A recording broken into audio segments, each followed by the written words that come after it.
Show with Irish Show with Irish Show. Sometimes it's good to just yell about football. What are you doing? Don't do this to me, Harry! The Ohio State. It's Ohio State! What do you mean, the? It's a poison! I almost stroked out and died over it. I'm glad to be at the party. I'm mad we're this late. You ain't a captain of nothing but a sinking ship! That helps the defense without them even doing a damn thing! Doing a damn thing! The call-in line. 312-988-15. You tell Johnny all you've heard and seen. Oh, Irish! Oh, Irish! Oh, Irish! Oh, Irish! Irish! Yeah, that's right. Ooh, baby. Oh, man. It's one of those things where you log in and you set up your show. I usually log in, get my coffee going, set up the show, then go upstairs, drink the coffee. And when I come back down, we're ready to go. And all I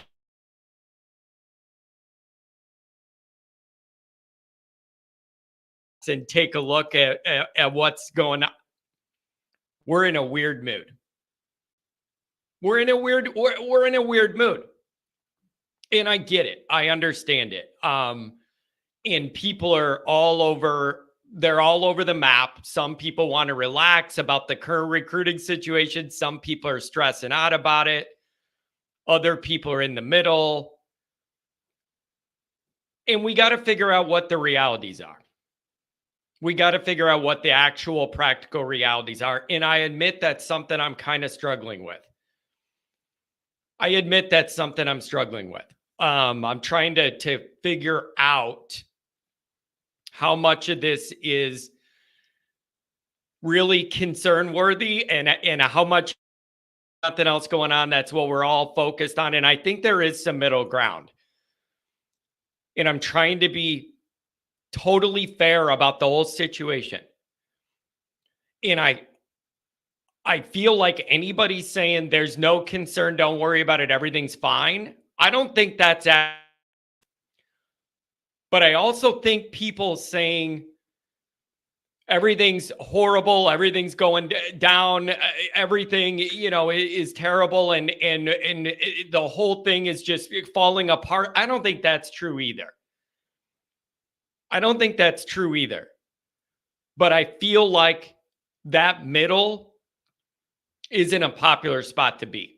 Like that reason middle. People either really want you to be, oh, everything's terrible, you can't recruit a wide receiver if he's not a walkout or whatever. And then there's other people that are like, everything's fine, don't worry about it, we play with the team we have. So we gotta find reasonable middle ground. And I just don't, man, some of these chats are just rough. And how do you get, I don't understand. I appreciate the way Freeman goes about his duties at Notre Dame, but we need more. You got to start closing on some of these recruits. You just must. A lot of parts of the team are doing a great job. There's certain lagging in that area, and that's going to hold Notre Dame back from whatever they want to be in the playoff era, whatever. You can't have certain parts of the team holding you back. You just can't. And so there's middle ground here. Nobody wants to live there. It's either it's all fine, rah, Notre Dame, or it's all terrible, fire Freeman. Sue the guy that he has a family vacation one time a year. It means he's not working hard because he has one vacation a year. It just leaves you in a rough spot. Adam, I see you. You're going to come up first. And so that's kind of where I'm at. Happy 84th birthday, Dr. John. You got at least 30 more in you. So you guys, that's where I'm at right now is in my own mind, I'm trying to find the appropriate level. Oh, he takes multiple vacations. I don't know what you guys expect. You think that a guy with 6 kids should never be able to hang out with his family? Commander Luke, I know you don't think that. You're just in a bad mood and you got to be difficult. And then you got to pin it on me that I'm an idiot because I like Freeman. That's your whole thing today. I know what you're on. That's your whole thing. Fine. And I got to say, I really don't appreciate comparing me to some other people in this niche and all that. That's one of those that if you want to piss me off, keep doing it. So I'm trying to find the realities of the situation. The way I see it is there are parts of this team that are recruiting and developing well enough to win multiple playoff games. There are a couple parts of the team that are not. And you really need to figure out those parts that aren't quite clicking on all cylinders with recruiting and development. You really need to figure out why and how to get those areas correct. And some of that I want to go over today, some maybe fixes for this. But it's not all black and white. It's not all black and white. As far as everything's perfect, don't worry about it, or everything's falling apart, Freeman's doing a bad job and fire all the assistant, whatever. The reality exists somewhere in the middle. Here's where I'm getting frustrated. Tom Frawley, good to see you here. Burt Reynolds, good to see you guys. Brian, all you guys, the regulars. Christopher, Jay Carr, all you guys. Adam, you're coming up first. I know you have thoughts. You might have a dissertation. Adam and the wife went on here's how it goes when you're a Notre Dame fan. Speaking of vacation, Angela, it's good to have a Rudiger here. Adam and his lovely wife go on a nice tropical vacation, and they're having fun. They're doing their thing, getting some sun and the tropical weather and all that. And then they get home and they both got COVID. So it's like from all the travel, and I know the numbers creep back up for COVID from all the travel in the airports and the public and whatever. So it's like, Adam, I hope you enjoyed your vacation. Oh, man.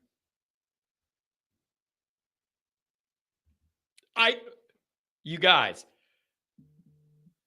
are people seriously saying Freeman should not be able to go on have 1 week of vacation in the offseason with his family?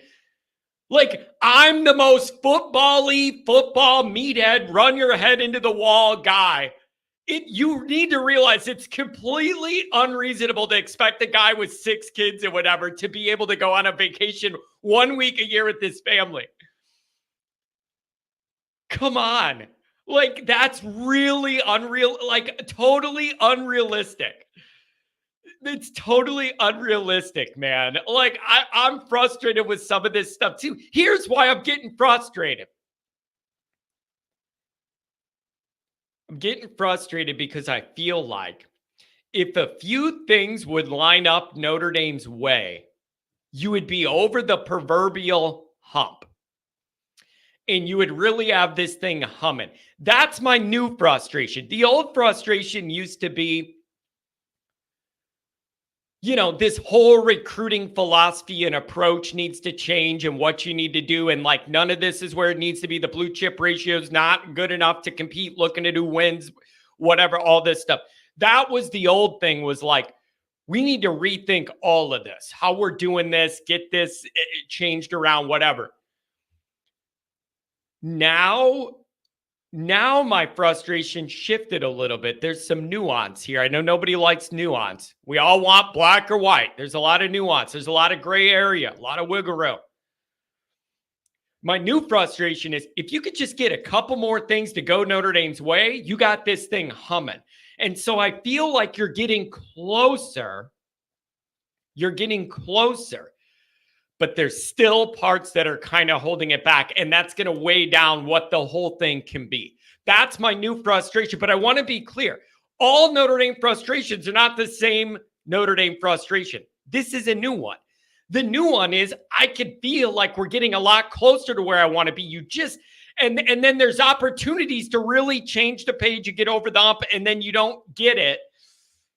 That's the new frustration. It's like if you could If you could hit on a few more of these, a few stud wide receivers, couple defensive linemen, and then I think you're in a really, really good spot.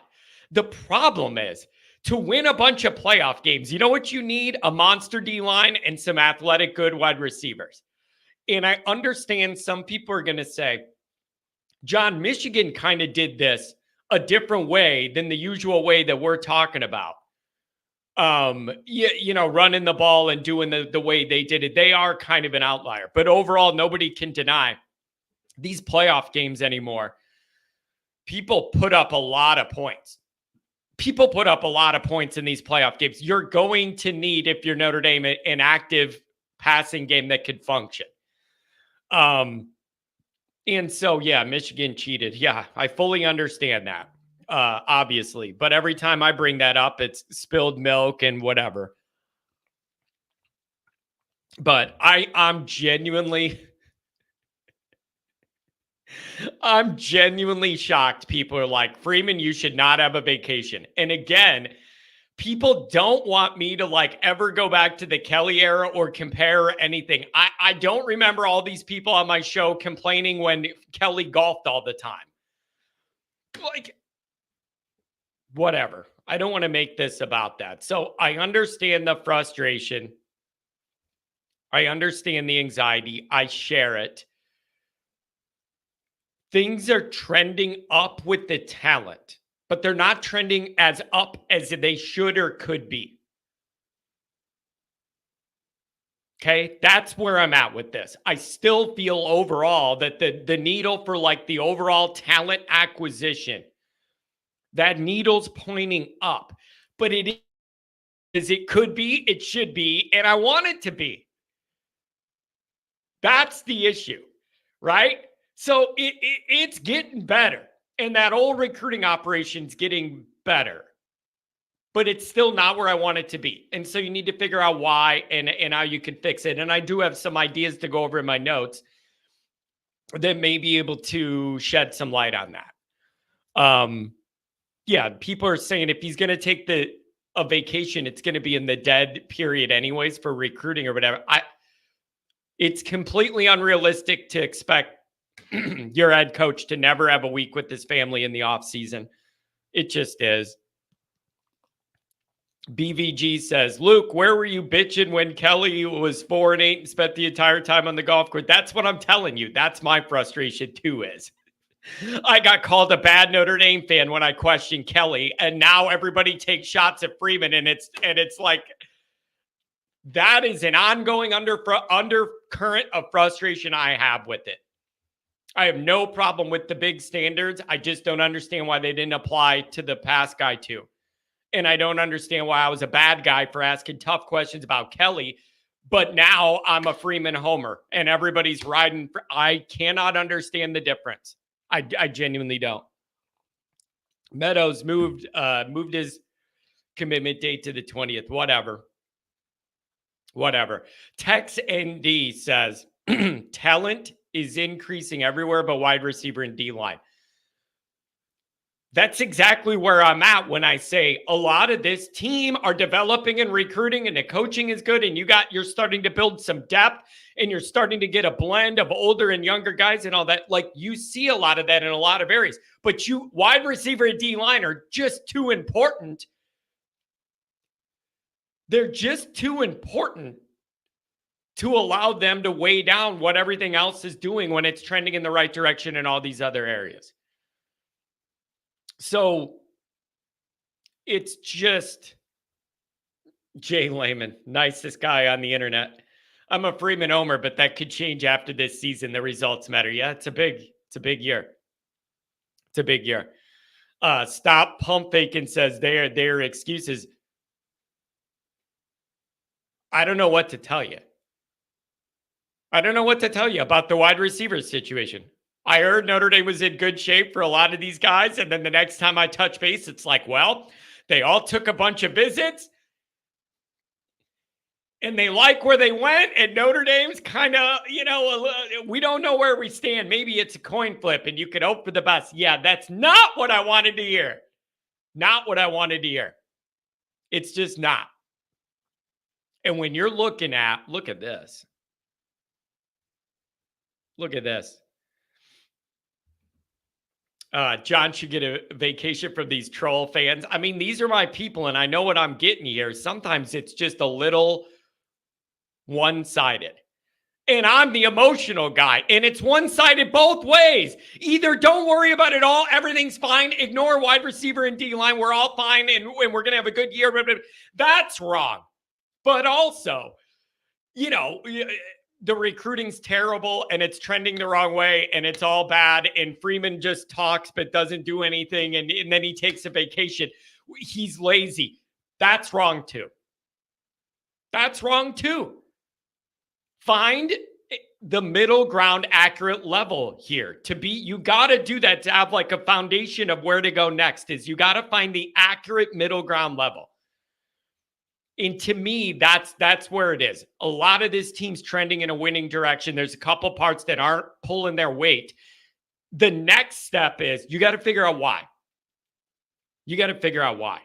And is there coaches that aren't recruiting, or the message isn't getting it, or I don't know, but that's the next thing. Let's do a couple super chats. Adam, I'm coming to you. Look at this, man. Donnie White with the $100 holler, man. Donnie, I appreciate you. Loyal to the show. Met him at the Hartman NIL event. You guys can still blame me for that one. John, you were telling people this is going to be different, and maybe we got a quarterback and everything. And I did. We had to get butts to that signing, and we did. But I met Donnie, and then he comes to the tailgates, met Goolsby at the last one. Donnie, I appreciate you, man. And Donnie's the first one. Every live post-game show right after the game, when I log in, $50 holler from Donnie right away to cover the phone lines.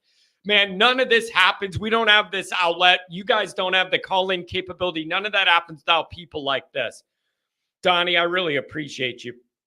The $2 holler from the V1 rotate. Did I miss recruiting news? I don't think you missed news. Meadows pushed his date back, and everybody's stressing out, if that's news. $5 holler from the V1 rotate.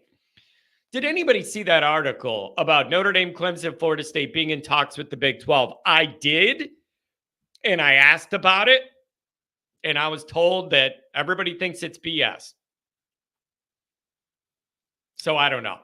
I read that too, and then I was told that was Twitter's harder than ever to discern. Anybody could get the little badge, the official checkmark badge or whatever. Sometimes I have no idea who's a legit reporter somewhere off nowhere and who's a random troll account trying to stir. But I understood when I reached out that was a troll account. So I don't know. Adam, I got you. Notre Dame wine and cheese. Also, thank you for bringing up Hawk Harrelson the other day. I got to tell you, the short I put out with me doing his catchphrases and then him doing them, that was the most baseball fun I had all year, was remembering old Hawk and putting that together. Notre Dame wine and cheese. Thanks for bringing that up. Can you explain you and Goolsby hating on wine and cheesers in the YouTube shorts? I'm with you guys, though. We want Notre Dame's crowd to be loud, rowdy, angry, intense. That's what I need. My contention for a long time has been too many Notre Dame fans that go to our games are just there to hang out. And they're there to be seen. They're there to smoke a cigar, meet up with their old law school buddies, talk about how much money they all make in the parking lot. And the football's secondary. The football's just kind of a reason to be there. It's just kind of something to do. But there isn't the intensity about winning or losing that I think everybody should have and a lot of other fan bases have.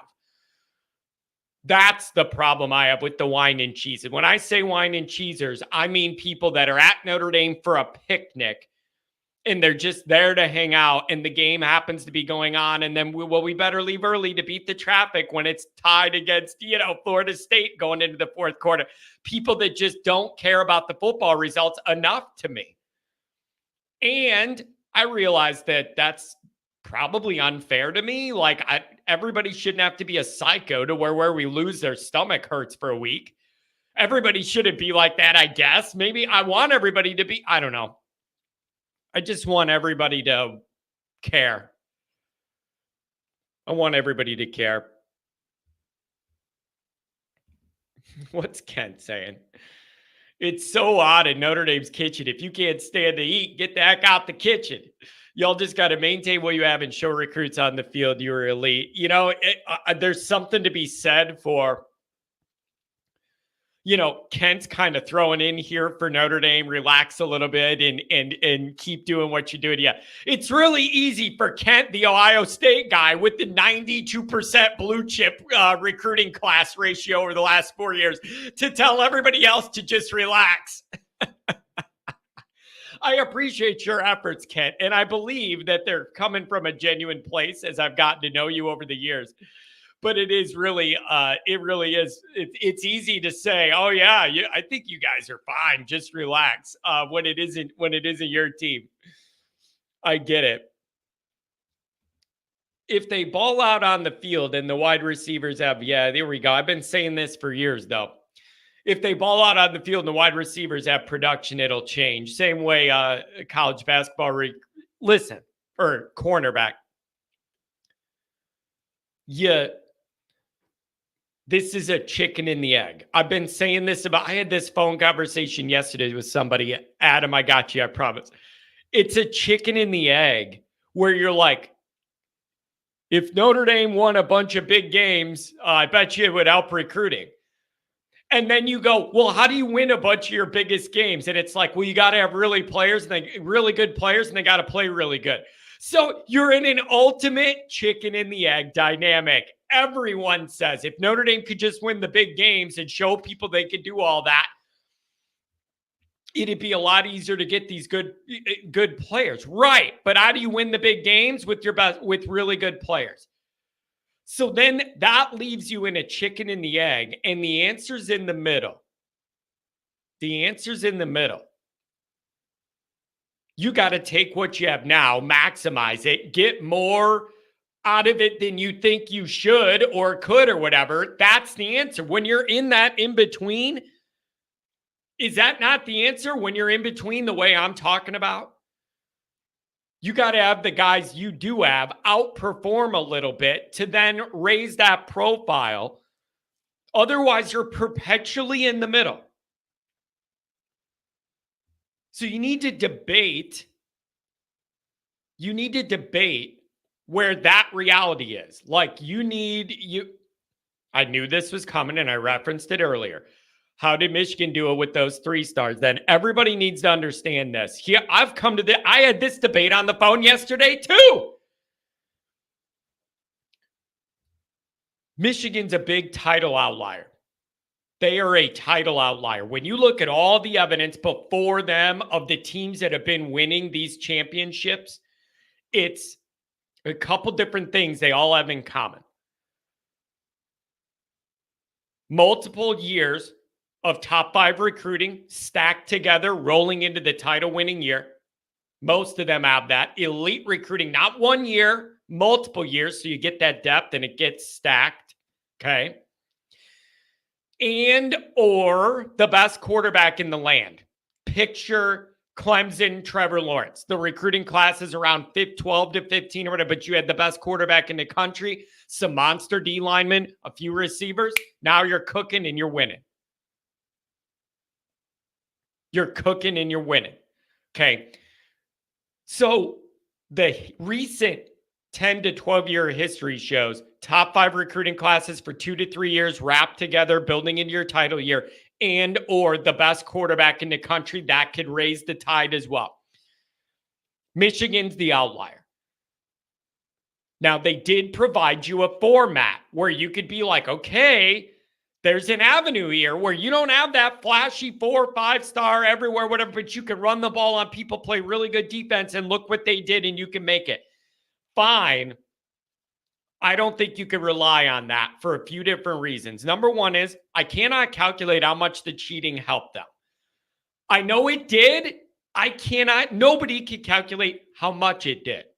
That's number one. Number two, really upperclassmen laden, experienced, deep roster with just like guys that have been around. You have all the experience you could ever want. That was a very upperclassman laden team with that experience. That helped them too. The third thing is they got lucky and had the easiest schedule you could ever have if you're Michigan. They played one regular season game. It was against Ohio State. That's it. They played one legitimate regular season game that I respect, and it was Ohio State. Oh, John, what about Penn State, number 7 to open the year? No, they don't count. They don't count. Penn State's Brian Kelly, Notre Dame. They're going to beat 10 teams on the schedule. They have more talent than, and they're going to get crunched in the face when they play a real team. And that's what happens to Penn State every time. So no, I'm not counting Penn State as a big game. They don't have the players to beat anyone with real talent. It's Notre Dame era Brian Kelly all over again with Franklin. It's the same thing, and it drives me absolutely insane to watch. It drives me insane to watch. It's the exact same format, you guys. It is the exact same format, all of it. The recruiting's really good, but it isn't elite. But it's really good. It's good. The recruiting's good, but it ain't elite.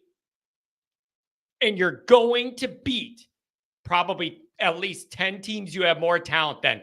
The 2 where you match them up with Ohio State or Michigan or whatever, they're getting crushed, and it's not even competitive.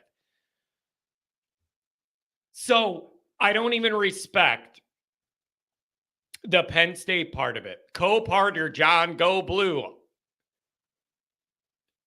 I mean, I'm kind of giving Michigan credit for winning the championship. I don't know what you're talking about coping. So the way they did it, everything lined up for them the right way. Then you got to think about this too. If you're going, oh, John, Notre Dame could go down that Michigan path and whatever. Here's the other issue. They got their title on the last year where you only had to win 2 games to do it. You got to think about that. That whole path has changed. Notre Dame's got to win double that amount of games to get a title that Michigan did last year. And then you got a favorable matchup. Coach caught a down Alabama team by the standards. They're down, whatever. So I'm just saying you do have to respect like that Michigan's an outlier to what's typically been winning. I just don't think that it's that repeatable because they hit the timing on all those different things just at the right time. And I think it's all going to be rare to repeat. That easy of a schedule, that upperclassman of a class, whatever you were getting out of Stallions, being able to know whatever that is, and then having a pretty easy playoff path, only having to win 2 games, catching Alabama when they're down, and then a title game team that is like good, but nobody was like afraid of. So that's tough to replicate all those factors. You got to understand now the bar, Notre Dame's got to beat 4 top 12 teams in the playoffs. And we all need to change our minds. We all need to change our minds of what it takes to do that. This isn't 2012 where if you have one lucky good game and Alabama fumbles 10 times, you're the champions. This isn't that. There is no such thing as winning a title based on luck or an easy schedule or any of that anymore. That's all done. Notre Dame's got to go through 4 top 12 teams to get a championship. And you're not doing that unless you're very, very well-rounded. And a lot of this team could be at that level. I need them to be, but there's a couple things that are. There's a couple things that are. Man, we got Michigan people in here now trolling. I mean, we got the Ohio State contingent. We got the LSU contingent, a couple of them. Jeez, we're starting to pull in. We're starting to pull in the Michigan people. Woof.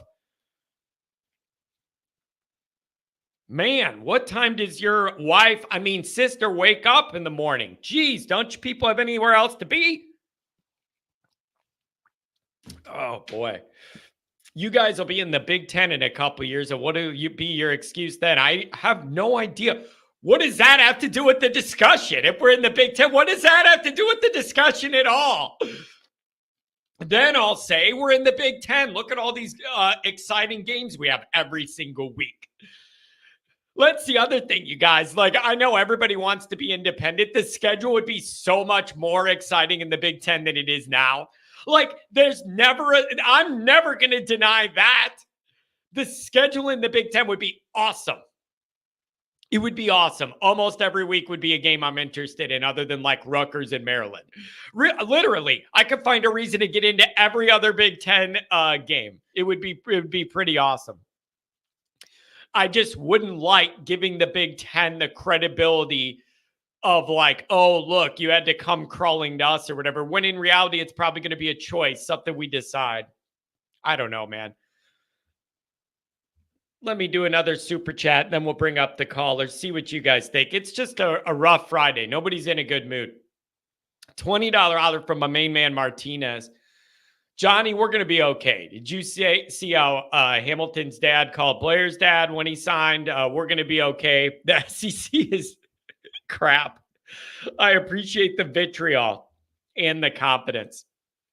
Yeah, I saw that too, Tex ND. I think they were the Varsity Show or whatever. I saw some of that. Let's see what Adam thinks. 219, you're on the line. What's going on, Adam? What's up, John? How you doing? What's up? I want to know how you're doing. What's the COVID diagnosis? You guys in the clear? What's the deal?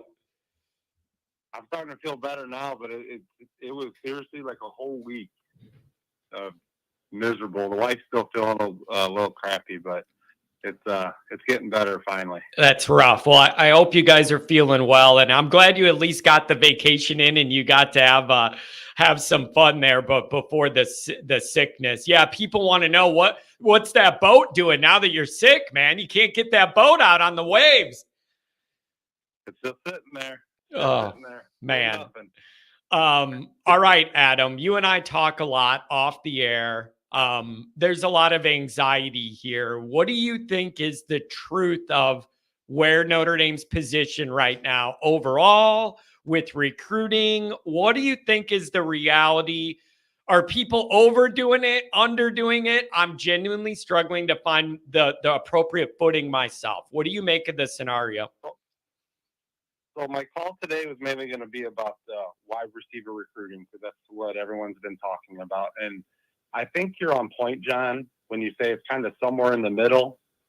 It's definitely something to be concerned about, but it's not the end of the world yet either. So I did a little research, just pretty much a quick Google search, because I've been saying, and we've talked about this has been a problem for a long time. This isn't a recent problem. So originally, I just went back to 2019, and when I looked at our recruiting, that was a number 16 class in the country. It was Hamilton and Foskey's class. We had zero. There's not one receiver in that recruiting class that ever produced on the field at Notre Dame. So then I went to 2020, which is Mayer's class. And that was the number 18 class in the country. And the only receiver in that class was Jordan Johnson, who never played for us. And Chris Tyree was in that class. So if you want to claim Tyree was a receiver, maybe you could say there was a little production there. So then I went to 21, which was the number 9 class in the country, which is Buckner and Fisher's class. And in that class, there's Colsey, Styles, and Jaden Thomas. Almost no production. Maybe you can say Jaden Thomas has had a little bit of production. So then I went to 2022, which was the number 7 class in the country. That was the Jalen Seed class. It's Freeman's first class as the DC. If you can remember, that class was loaded with defensive guys because that's when he showed up. And the only receiver we had in that class was Merriweather. No production at Notre Dame. And then finally I went to 2023, which we all remember this. We had, Braylon James, Greathouse, Flores, KK Smith. 2 of the 3 are gone now. Barely any production. So I guess my point is, John, we've almost had zero production from our wide receiver recruiting since 19. Now, I did jump back to even 18 just this morning, and that class had Kevin Austin, Keys, and Lindsey. to me, Kevin Austin he had 1 year of production. He was suspended, injuries, otherwise nothing. So you maybe since 18 had 1 or 2, maybe 2 seasons of production. So this is a problem that's been happening for a long time. Yeah. So, Adam, if we look at it that way, and that's one of my big points is there's frustrations with Brown already on the recruiting trail. And then other people are like, well, he's only been here 5 or 6 months. Is that fair or whatever? My argument is all of that frustration is not directed at Mike Brown. It's 20 years plus 6 months of Mike Brown.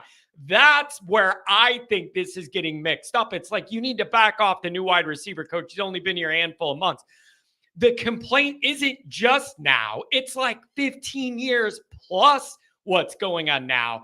And nobody in Notre Dame land has the patience to imagine a world where no good receivers want to play under the Golden Dome in Notre Dame. And everybody's having a hard time soaking that in. So the frustration, like you said, it's not just Mike Brown or Chancey Stuckey. It's like 15 years plus all that time. Yeah, I mean, you're right on that. And that's another point I wanted to make. Brown and Denbrock have been here for 6 months. So we can't lump, and I understand everyone's frustration, but we can't lump all these years of missing completely on every recruiting class in the last 5 years on these 2 guys. Yeah. You can't miss like this. You mentioned this is the way. You mentioned that 1 year we only had one wide receiver, right?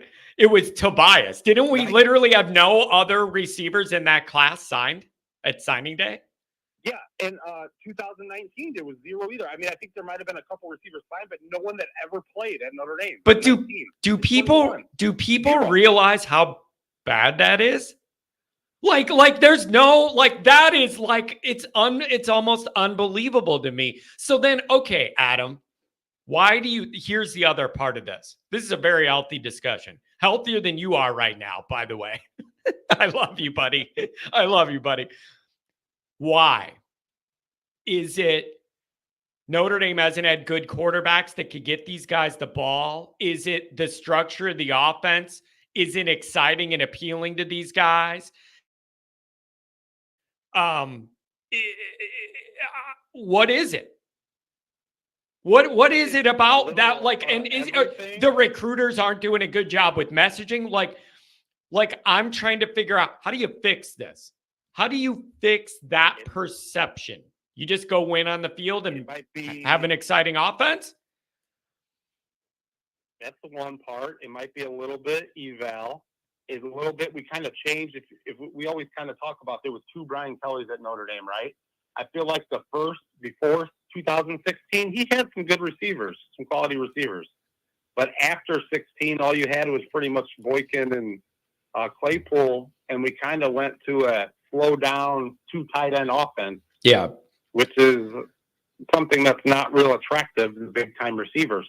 And we didn't have great quarterback play. Yeah. Now, I will say this. Freeman seemed to have fixed the quarterback recruiting, though, and Gino.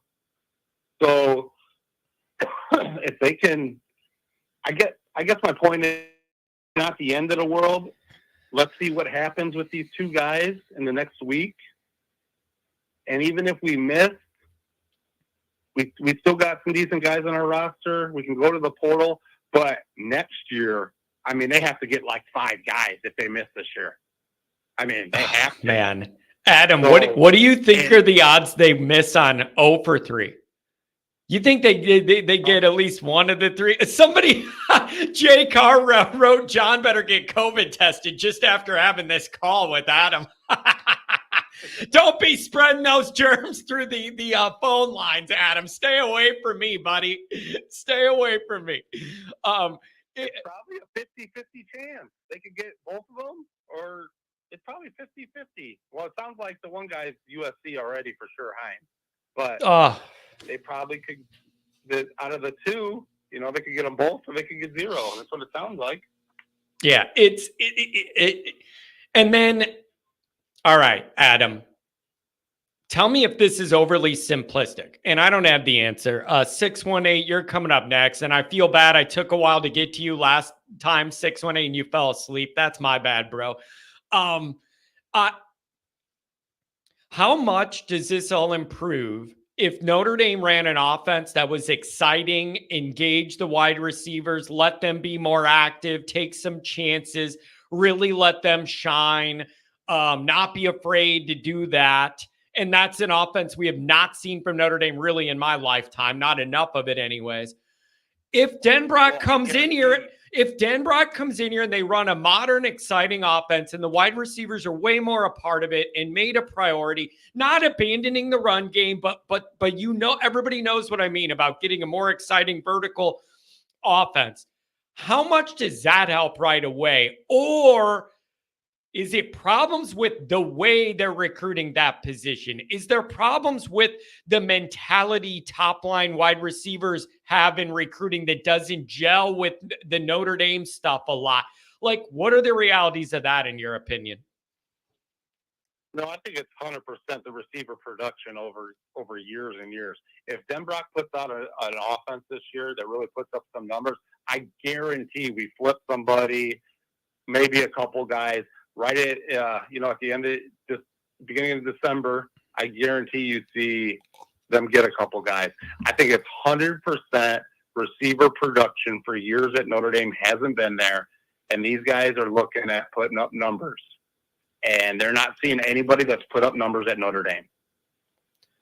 Yeah, and then the other part of this is, and people bring it up all the time, is if you look at the parts of the program, Notre Dame does a pretty good job recruiting. Usually the first ones that come to mind are offensive line and tight end. And when you notice, Notre Dame has a NFL lineage of great offensive linemen and tight ends, and that helps.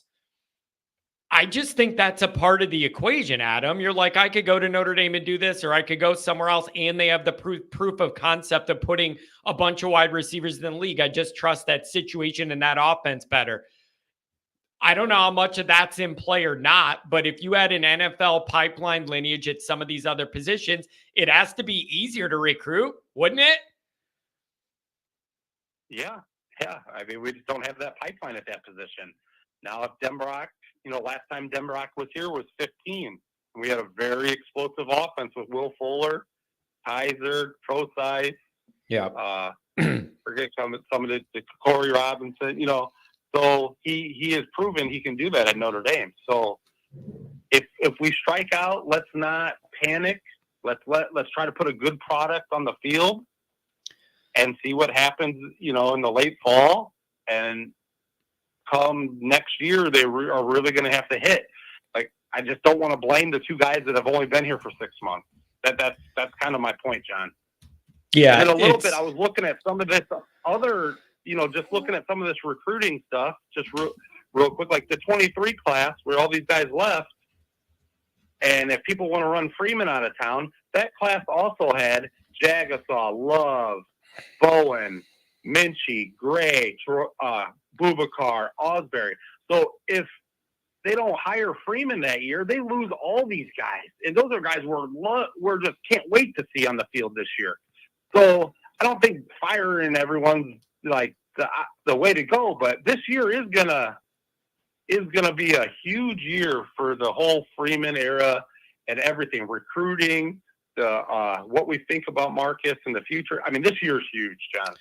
It really is. And then something else a couple people put in the chat, and we need to bring this up, aside from just winning the big games, having the lineage. Actually, I'm going to write that down. Hold on. NFL lineage. And there's one more thing in my purview here, Adam, and that's the quarterbacks. It's the quarterbacks. You and I have been texting about this, and you said, John, if you were a 5-star quarterback off what you've seen from Notre Dame offenses lately, would you go to Notre Dame? And I said, no, but I want these guys to, right? Like no, but I want them to. How much? I'm being honest. No, I wouldn't do it, but I want other people to do it. Here's the thing, man. don't these guys, aren't they going to want to start playing for Carr and Deuce? Like, couldn't the quarterback part of this change the receiver narrative too? You want to go where they're going to throw you the ball. And I don't feel like Notre Dame's put a good enough package out there for people to see and want to buy in. That's got to be a part of it too. Yeah, that's why this 3 year is huge. We have Denbrock here. He runs more of a spread offense, and he's going to throw the ball around, and he's going to spread it out. So if they can put some big numbers up, I'm pretty confident we're gonna, before signing day, they're gonna get a couple good receivers in the class. Adam, here's what nobody's gonna be open. You know how this goes.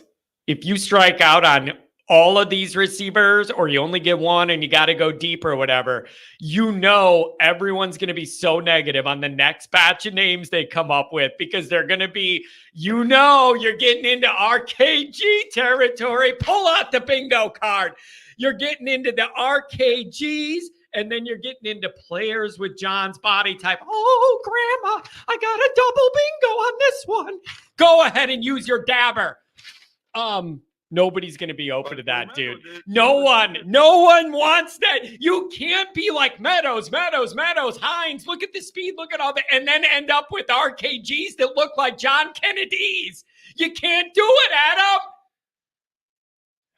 Yeah, well, guess what, John? Just because they verbally commit, those recruitments aren't going to end till December.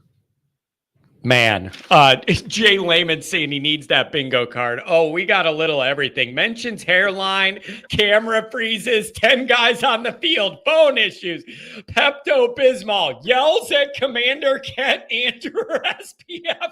That's very specific. RKG, always good to have a Rudiger, goes off on a food tangent. What else do we have? Marcus Freeman related respect for Mike Elko. Deuce anxiety, gets mad at the White Sox, nuance. We got a little bit of everything, baby.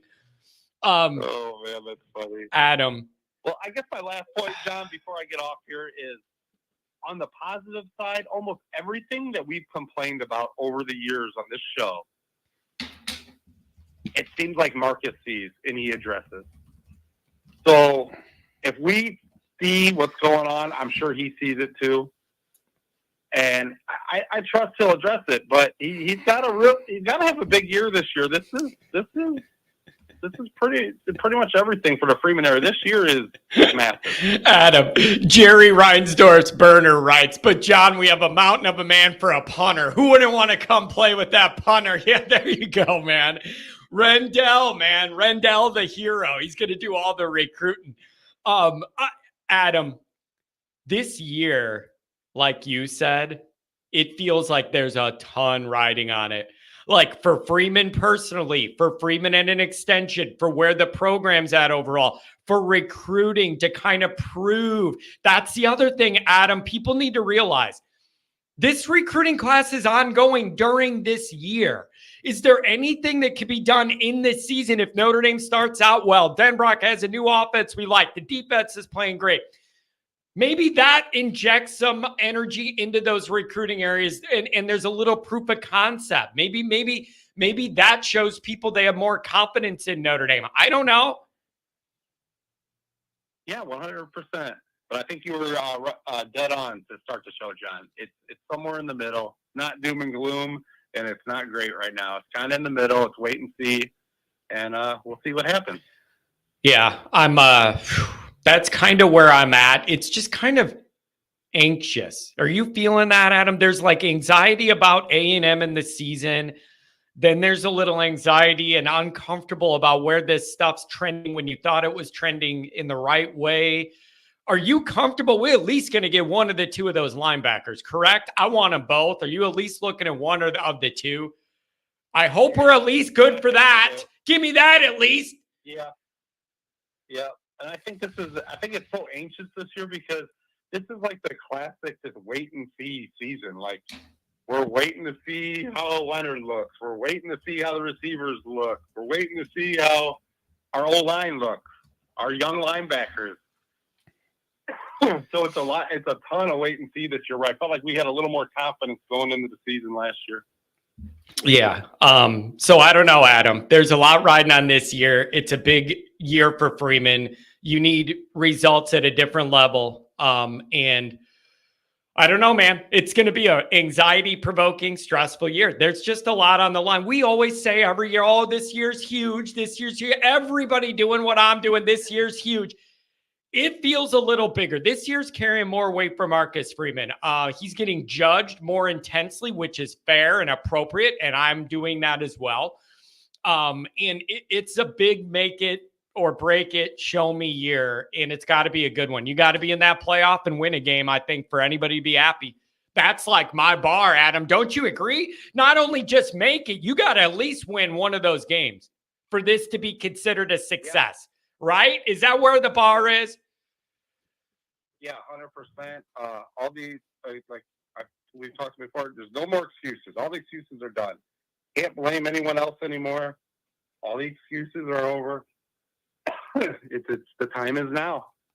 You got to win. Yeah. The time is now. Yep, you got to win. Man. All right, Adam, go take care of that cough, man. Make sure you're good to go. Clear it all out. And also, hey, we'll tell Tiffany I hope she feels better as well. And then I'll meet you at the Lighthouse before the season. How about that? Okay, sounds good. We'll talk. All right, have a good one, buddy. Bye. Man, I just feel bad. They had this great vacation, and then he's all messed up. Adam's not going on the boat, man. Quarantine. He got the virus.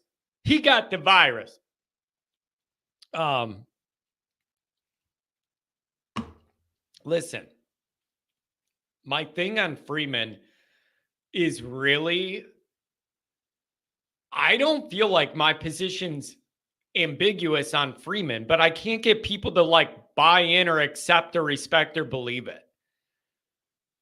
What I mean by that is when I say I respect the work Freeman's putting in, I respect the way he goes about his business and the interactions and how you got to treat people to get stuff done in Notre Dame. And the work ethic is a notch above the coaches that have come before him. And that makes me want him to succeed and for me to want to support him. And so all that's true. And also certain things got to get a lot better. And I don't understand why that's hard to understand. That I like the way the guy approaches the work. I like the way he treats people around Notre Dame, which is a big deal there. But also, things still got to get better. I don't understand why people think if you say you like Freeman, that means everything he does is perfectly good and he doesn't need to change anything or get any better. That makes no sense. That's a juvenile argument. And a lot of people are having it in the chat. I support him. I approve of the way he's doing business, but he has to get better at things. I don't think that's controversial. I don't think that's a controversial take by me at all. That I respect the way he goes about the job, but there's parts of this that aren't where they need to be and they need to get better. We need to work towards that. I don't understand why that's so contradictory or whatever. If you say you love Freeman, that means that he's perfect. I don't get it. If I say I like him and the way he's approaching the job and carries himself, that doesn't mean that I'm saying everything he does is perfect and he gets a free pass to have 10 guys on the field instead of 11. And it doesn't matter if you don't show up against Louisville. And it doesn't matter if you can't do anything on offense against Clemson. And it's all fine. It doesn't mean that.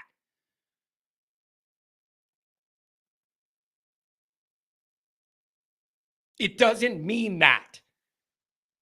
And I just don't understand why people are refusing to accept that.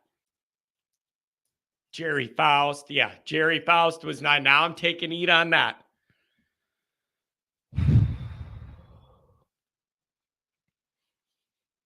Tell you what, you better land. You need to get a couple of these receivers. And the other thing is, you need to can you imagine if Notre Dame loses to A&M, what this program's going to be like?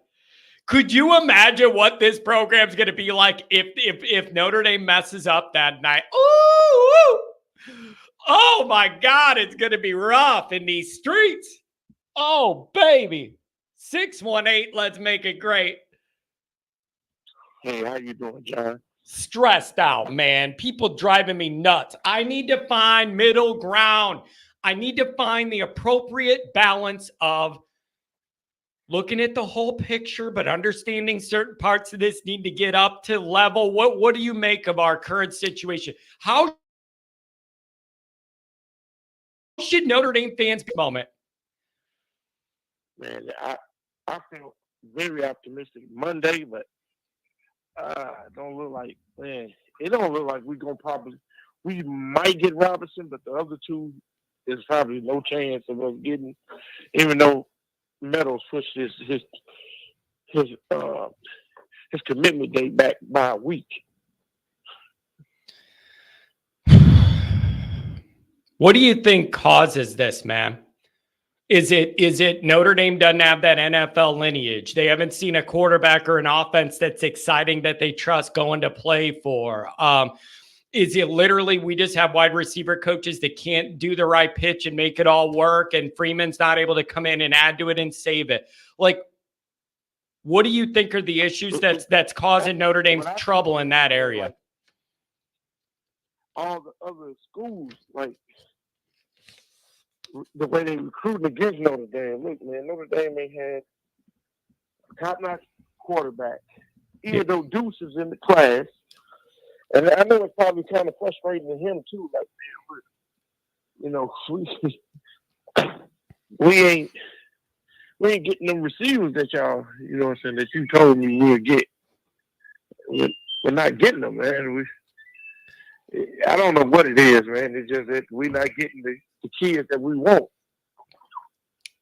Yeah, it's just, and it's really, the other thing that's frustrating is not that long ago, Notre Dame felt that they were in really, really good shape for like 2 or 3 of these guys. Like they really did feel it. I was getting messages like, John, this looks pretty good. Like we'll be able to round this wide receiver room into form. And then like 2 weeks later, my people are like, we're not hearing nothing, man. It's coin flip and just hope for the best. Bro, that's not a good update for Johnny boy, causing me stress. Yeah, and that, I don't know, man. The money, man. You ain't giving up front money. See, that's another part of it too. And I am unsure of how big of a piece that's playing in this. I have heard Notre Dame's coming around to the idea that they're starting to realize it's going to be really hard to land elite freshmen if you're not willing to guarantee them any money their freshman year, which is not something Notre Dame's usually, looking to do. And I think they realize they need to change that. So I don't know, man. Maybe how much would it help if Denbrock runs an exciting offense and the wide receivers we do have are a big part of it? That's got to help, right? To show a proof of concept. It can help a little bit for the 26 class, which I think they're probably in better shape, but you better, man, the best players you're going to have to guarantee some money, man. $250,000 for Tanu Hines. Yeah. That's a lot of money, man. There's a lot of money to compete against. USC offered him the package. He took it. He's going to take it and run with it. Will he be happy there? Probably not. But, these schools got to understand, too, like, man, when some of these kids want playing time as well as that money, man. And once the money wear off and they decide that, oh, no, I don't really want to be here, then the transfer portal after their freshman year. Yeah. Yeah, I don't know, man. It's really frustrating. And the other part is, I think a lot of this program's trending in a very playoff competitive way, but you just can't have 2 or 3 little areas of the team holding it back. And that's a new frustration, but it's one that I'm having. In that wide receiver D-line thing, those are 2 keys to making a deep playoff run, and I need it. I need those areas to level up. Level up. And not only level up, you need to pony up. I'm sorry, Notre Dame fans, man, but now I'm on to the point like, man, look, everybody doing it to us. It's time for us to do it to them. Yeah. Yeah. And some of that is behind the scenes stuff. And I am being told they're understanding that they need to be more willing to guarantee money to freshmen, and they don't like doing it, but they know they're going to have to do it. And you don't need because to. You're going in the portal. Yeah. You're going in the portal and you're guaranteeing these quarterbacks who don't turn out. Yeah. A million. Man, what you guaranteed to Hartman, you could have kept that and got a couple. You could have kept. You could have kept that money and gave some of that money to Keon Keeley or Dante Moore. Yeah. Man, you don't guarantee these guys no money and then they turn out they're not what you want. Yeah. You know what I'm saying? Hartman did not play up to par. You know, we don't know if Riley Leonard is. We hear reports that he's going to be good, but hey, we heard the same thing last year about Hartman. Yeah, it's very frustrating. But if you're looking at a short-term Band-Aid, that's one angle, man. You just nailed it. If you have trouble landing these receivers or whatever you're going to do, then you get into the portal season next year. Then you could say, we don't need to go pay $1 million or whatever for a quarterback because we're going to go in-house. Then that theoretically frees up a whole bunch of money for you to be able to attack D-line and wide receiver in the next time the portal comes around. I don't love it. I don't trust it. You can't rely on it. It's most likely a one and done. But that may be a way for you to put a Band-Aid on this if it doesn't go our way. I don't know. For a little bit. That's not a long-term solution, but it might be the best you could do until you figure out why you're not landing more guys in those spots. Yeah, correct. And I'm just like, man, you're gonna have to pay up though. You know, you're gonna have to pay market value, and it's the market value is outrageous. You're just gonna have to shut up and pay it. Wide receiver is like one of the most prima donna positions that's out there. The kid John Anthony Hall that was from Indiana, you didn't give him no shot, no opportunity. Maybe you could flip him down the road. Or maybe you could flip. Maybe Hines, man. Maybe because I know Hines pushed his date back as well. Maybe we can talk Hines into like, man, look, we ain't gonna give you $250, but we'll give you $80,000, and this is what we'll do. You know, you earn the rest over the time. Plus, you're gonna have to come up with some solution, man. Yeah, because you are.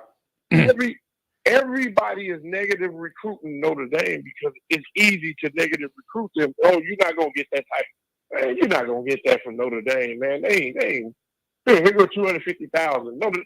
See what Notre Dame offer you, because they're not gonna offer you nothing. Yeah, they're gonna make you earn. You know. Now okay. Now wait. Now let me ask you this.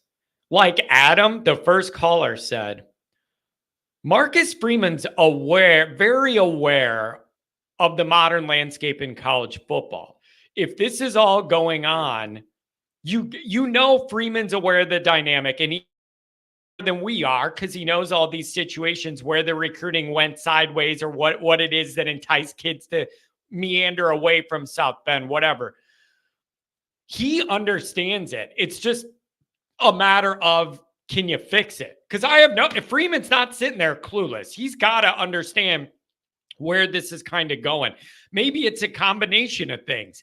Lack of an exciting offense, not having a quarterback yet that's you, lack of the NFL pipeline, and you're not paying those diva guys early in their career. You add in the cold weather and the lack of bikini wearing girls around campus, and before you know it, USC looks pretty good. Yeah, man. I don't know what's going on, man. Freeman, and then it's like I said Monday, man. It's like they recruit these kids, and then once these kids commit elsewhere, they quit recruiting them. You know, if you want Ivan Taylor, you want to continue to keep recruiting. You're gonna say, hey, man, look, we messed up. We messed up right here, but we're not gonna mess up here. Come back over to the class. You know, yeah. What you claim that you want to be the top guy on campus when they got a top 30 kid, a top 35, top 40 kid at safety already. You're the best safety in the. If you have to, whatever you have to do, hey man, look, they got a top safety in the class. You'll give us 2 top safeties in the class, and they just quit recruiting these kids. Once they lose them, they quit recruiting, and that's the Kelly way. When Kelly knew that they was going to, man, but he knew that they was going to not pick Notre Dame. He would quit recruiting. Oh, yeah, I ain't got to recruit him, man. I go get somebody that, I settle for way less. And that's something you can't do, Defensive line, more so than wide receiver, defensive line recruiting is even worse. I mean, I'm sorry, Al Washington, man. You can coach, but you can't recruit. I don't know, man. You just can't have those 2 areas hold everything else down. They're so important. So how do you come out of this, man? How do you fix this? How do you fix this immediate problem? Let's just say those 2. You're going to have to go in the portal. Man, but that's but that doesn't solve the problem. That's a short-term Band-Aid, but not a long-term solution. You're going to have to find a way to appeal more to these guys across the board in multiple of these different areas. That's what I think. And then we keep talking about wide receivers. We got 2 wide receivers already committed, man. We don't know what they can do. We don't know what, everybody keeps talking about explosiveness with Bettis, but man, we don't know what Bettis could really do. I mean, y'all looking at high school film, he might be a different beast on the college level. We don't know what he could do, and I heard good things about the Bears kid, And another thing you got to stop doing, man, in recruiting, you got to stop forcing kids out of the class because you think you got the kids you want. Yeah.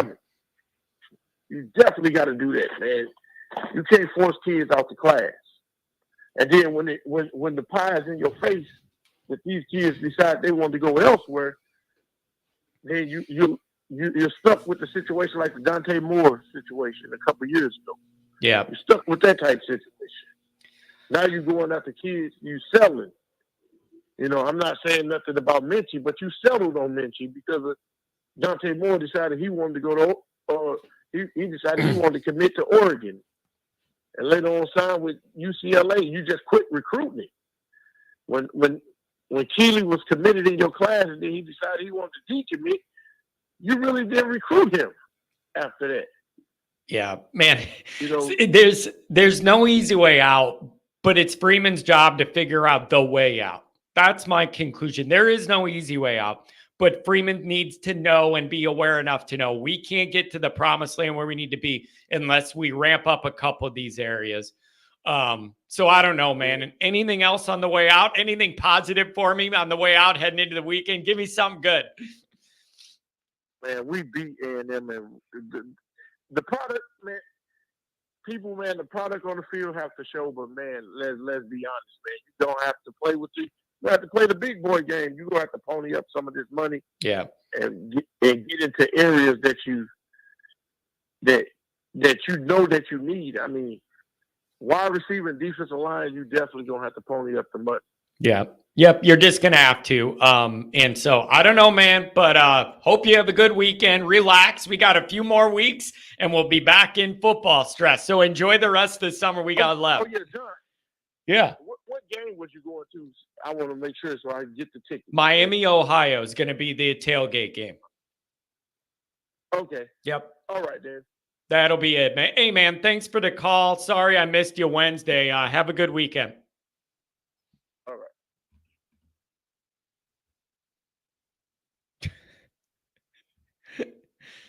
Oh, man. You guys are, I'm telling you what, some of you guys have good memories in the chat. You're nailing me on things I said like 3 years ago on this show or whatever. And you're like, John, you were wrong about this from 3 years ago. Remember that? Listen, you do as much content and as much live off the shooting from the hip content as I do over these years. Buddy, you're bound to have some losing arguments. Like, I'm just amazed at the stuff that you guys remember from years ago to nail me on or whatever. Do you remember all the ones I was right about too, or just the ones I'm wrong about? Some of your memories. Do you got a log? John, remember when you said this and then it didn't happen 3.5 years ago? You're an idiot.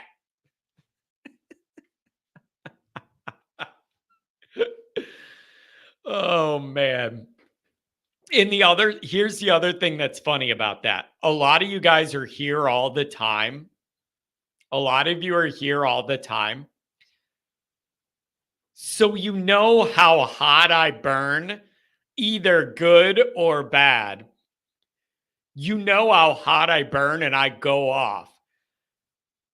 And it's just funny to me that some of the nuance in my delivery, you're cutting right out and just like it. I see what you guys are doing. I'm not going to let it get my blood pressure up. As if it's not already up. Give me a break. 917, what's going on? Happy Friday. Hi, John. Can you hear me? Yep, I got you. What's on your mind? Thanks for calling. Yeah, thanks. It's Pat from West Palm. First of all, the caller immediately prior to my call was just spot on just about everything. The only thing I would add is that, all this hand-wringing about recruits and stuff, Notre Dame's getting outbid. It's just that simple. There's nothing complex about this. And, focusing on things like how hard Marcus Freeman is working at recruiting, that doesn't make a difference. Either you pony up the money or you don't. And Michigan, ponied up the money and took our safety recruit. It's just that simple. There's nothing really to even discuss. And so the question then is... So wait, time out. Are you that certain that that's the main issue going on here? Like you're certain that that's a big part of it? Like all things considered equal, I like Notre Dame, but I'm going to go where there's a bigger guaranteed package for a freshman. Like, why are you so certain that that's the biggest issue here? It's the only issue. It's not the biggest issue. It's the only issue. But how do you know that? Because look, because I'm old enough to know how the world works. And if someone tells you it's not about the money, it's about the money, right? That's true in any walk of life, And to think that these young men aren't making decisions based on money is insulting to the young men. It really is. I mean, we're talking about, and the problem too is the disparity between what you can earn as an athlete and what you can earn as, say, a business major coming out of Notre Dame is so gigantic that Notre Dame can't sell its degree anymore to recruits because the differential between getting like an Ohio State degree and a Notre Dame degree is inconsequential compared to the amount of money, extra money you can make going to a place like Ohio State or Michigan. And so, look, and I said this on a call about 2 months ago or a month ago, whatever it was, either Notre Dame gets serious, I mean really serious, about paying big money, and I'm talking about not matching other schools like Michigan. You got to exceed them. Then this whole thing is going to happen again and again and again. It's so simple why we're losing recruits. It's no holds barred anymore. You can just openly offer kids money. There's nothing wrong with it anymore. It's not under the table. There's nothing improper about the kids asking for and getting this kind of money. And so either we're willing to pony it up or we're not, but we're clearly being outbid here. And a lot of Notre Dame does pay out. They do have their NIL, but they've been really hesitant to do that for freshmen. That's maybe a problem where, like, if you're a wide receiver, why go to Notre Dame with, whatever it is, and they want you to prove it and earn it after a year or two. Why would you do that when you can go somewhere else and get $500,000 your freshman year and a Lambo? I don't know. Here we go. We're in this big mess. look, I mean, look, in hindsight, the money spent on Hartman wasn't money well spent. I would note that in the market for a quarterback last year, and they didn't offer Hartman. I mean, maybe they're better at evaluating kids like that. But I think to me, it's one big pot of money, and I don't draw a huge distinction between transfer portal and freshman. It's the same athletic budget. It's the same pot of money, and it's becoming more and more clear that other schools are spending more, and we're going to be second tier. I mean, I think we just are. And so I don't think it's very complex. I think it's just straight out money, and we're not spending it. And I don't know that the university is probably wincing at the amount of money they're spending now. And so, I don't see them saying, wow. Oh, that's a tough dynamic. Isn't that a tough dynamic? Because don't you, like, my next question was going to be, how do you change that?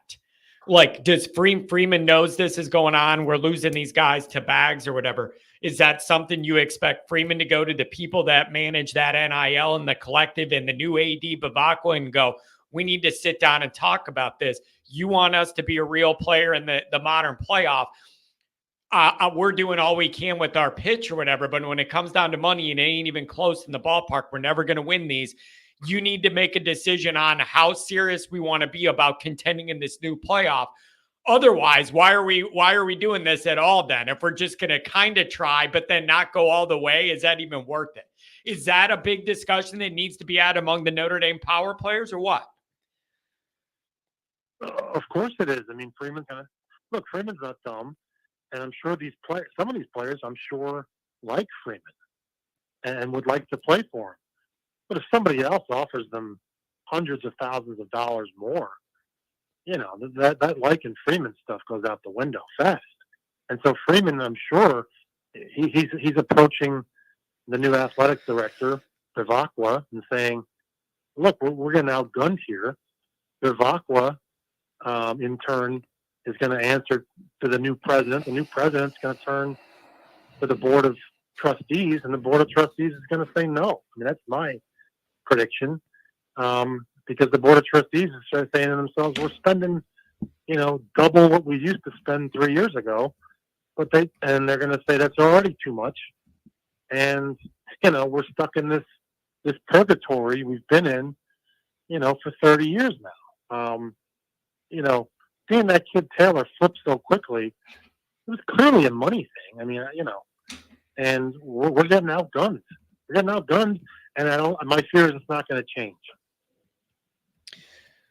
Man, then you're just running in a perpetual circle, right? Like, if what you're building out is accurate and we don't change anything and we keep doing the same things, you're just going to end up running against the same wall until you start saying it's not even worth running into that elite wall. Let's just recruit guys like John that are 3 stars. We know they'll stick at Notre Dame and then avoid all that 5-star heartbreak. And that's a losing recipe too. You're not going to get over the hump doing it that way either. So I don't know, man. It's a tricky situation. What I would do is, if you look at the board of trustees, there's a lot of people with, a good amount of people with business backgrounds. What I would do if I were Marcus Freeman is I would, put together a case, like a business proposal. And I would say, look, Notre Dame football should run at a loss for the next 3 years, a $10 million loss. In other words, give me as much money as you can, and I will then bring home these Taylors and those kinds of kids, and we will win a championship, and you will get back your money quickly with the increased enthusiasm in the fan base. And then you can go back to being skinflints. But give me that 3-year window of really paying top dollar here, where we're not getting outbid by anybody. Yeah. And see what that does. Going to lose. Yeah. You got to take a long view in this. But I'm not sure, anybody's making that kind of a proposal. And I'm not sure that the board of trustees has the stomach losing money on football for a year or two in order to get there. You know, Yeah. I don't know if the board of trustees cares enough about Notre Dame football to make that kind of a short-term sacrifice. Yeah, and it's always a big question. And the people I talk to, it's a weird group when you're at the top. All of those board members are from not millionaire, billionaire families. And they just look at the world differently, and they have different priorities and different visions for all this. But the one thing I know is Marcus is going to understand this. It's a matter of what can you do about it? Because I'm confident Marcus knows the landscape and the dynamic. What could be done about it, man? Anything else? I appreciate you giving me a call. You're leading into the weekend. No. Thanks for the time, and love the show. No problem, man. Hey, season's right around the way. Give me a call when we get close to camp. Have a good one. All right. Man, I'm telling you, it's that Veronica Vaughn is one piece I know from experience. No, you don't. Hey, you know what? You guys are a harsh crowd. You want to be the phone, what is it called? The call screener and divide up everybody's time and decide who gets on the air, whatever. You guys are extra. When you are testy, you're real testy. The chat. When this group's in a bad mood, you're in a bad mood about everything, man. 574, give me some more. What's going on? Hey, what's up, John? Just a lot of anxiety, man. A lot of anxiety. People are trying to figure out the reality of where we're at, where we need to be, and it's tricky and it's uncomfortable. That's where I'm at. Yeah, sorry about that last call, and don't worry, no fireworks hit me. I don't know what happened. Signal must have cut off or something. Oh, yeah, no big deal, man. So what do you make of the realities of this? I assume you've heard some of the discussion and the thoughts back and forth today. What do you make of Notre Dame's situation, their position in the landscape, and what we need to do? Right now, focus on being Texas A&M. That's the only thing I can say. You got to focus on what game you're playing next. And the season and everything else will take care of themselves. Yeah, that's a big part of it, but you can't just do that. Like you're gonna worry about recruiting, like if you're the players, if you're the players already on the team, I say worry all about A&M, but for the staff, I need them to be worrying about A&M and figuring out D-line and wide receiver depth. I need both. Definitely. Take care of a depth chart, because we learned what not taking care of your depth chart would do in 2007, I think. Yeah, Notre Dame is so thin, it was awful. I could barely watch half that season. Yeah. I'd catch a few glimpses of game and I would just do something else. Here's what I'm thinking. Now that we're towards the end of this show, I just think it's a combination of a bunch of different factors, and they all add up to Notre Dame not being in an ideal spot. That's what I think. I don't think this is all one thing or all the other, or all the NIL or all the lack of beating big teams over the year. I think it's a little bit of all that, and it all gets mixed in there. And then you add in a little anti-Notre Dame recruiting everywhere these guys go. And then you got yourself a tough situation. I'm confident Marcus Freeman knows and understands the landscape and what is working for Notre Dame when things don't work. I think he's going to know that. How do you work your way through it and out of it is my question moving forward. That is a good question. I'm not an expert with recruiting, but I don't know. I think you know more than I do when it comes to recruiting. I mean, I don't know this.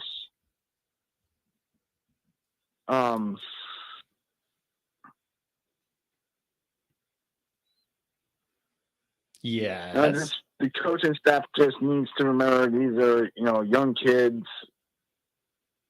Not everyone is meant for Notre Dame. Also, some kids will go to Notre Dame if you just say the right things. And I don't know. I'm not an expert with recruiting. It's all hype. It is, man. It's just stressful. Maybe I'm open to the idea that the most natural way to improve Notre Dame's overall recruiting operation is to go year on the field. Beat A&M with everybody watching, have a really good year, have a more exciting offense. That alone, it can't hurt recruiting. Anybody ever think of this, all this stress about recruiting and this and that? Notre Dame never wins the biggest games on their schedule, and we're surprised that they don't land the best players? It kind of makes sense. Yeah. That's what happened. How many guys we lost in recruiting because we kept choking, we kept fumbling the ball, and we keep that season alone was wasted talent. I mean,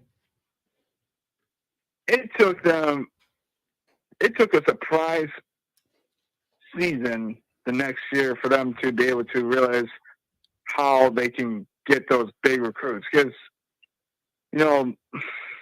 when these recruits are seeing talent is getting wasted, you're choking games away. You're losing like 4 or 5 games a year. You know you have the talent to win a lot more than that. Let's put it this way. Would you want to play for a team that was constantly wasting talent? I know, it's a tough dynamic. So that's why I need them to have a good year on the field. And I trust that defense right now. I trust Al Golden with it. That offense, I'm interested to see. Maybe they take a big step forward. You show that you can run a more exciting offense. Maybe that helps some of this right away. I don't know, man. But it is very frustrating. You're not lying.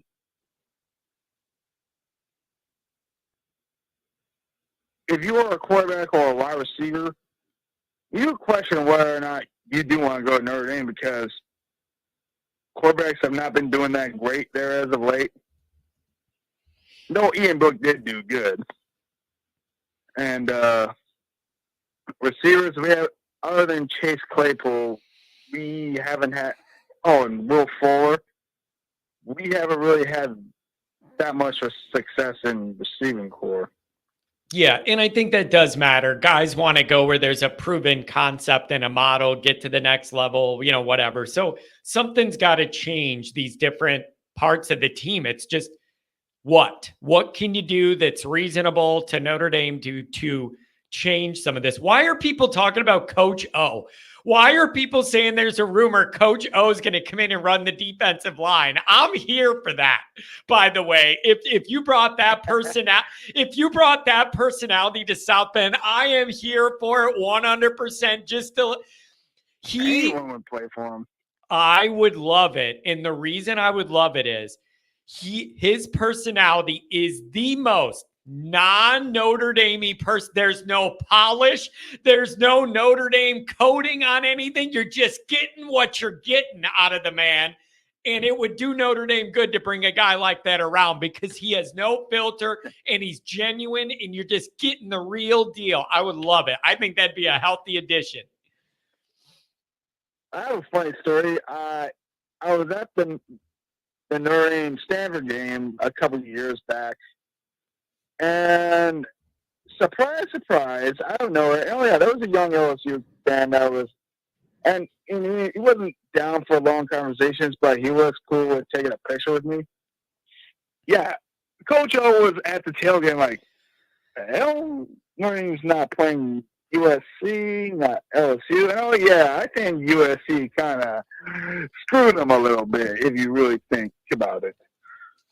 Yeah, dude, I love that guy. So I don't know why, if people are just saying that because they want it to happen, I think it'd be the most healthy injection of a big personality.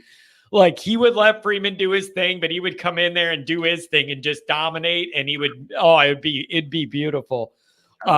Yeah. And you know what else too?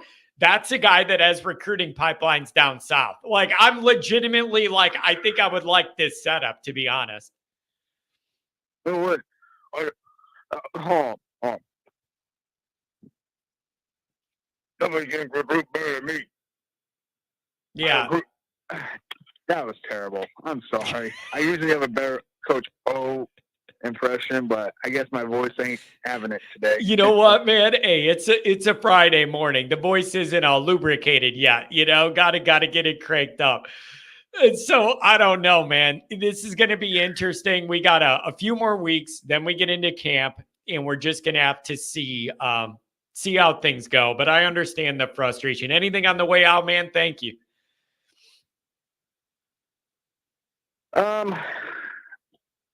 You said Miami of Ohio, right? Yes. Damn. I think I have a wedding to attend. Well, then you had then you have bad friends and family, because there's no one in my circle that I know that would be so arrogant as to invite me to a wedding on a Notre Dame Saturday. You need to tell them no. You need to tell your girlfriend no, and you all need to change your priorities. You all need to change your priorities. Yeah, nobody that I know would even think in their mind to send me a wedding invitation on a Saturday in the fall. They wouldn't even think of it. No. 12 days a year. I get 12 days a year to do what I want to do. Can't the wedding be any other of them?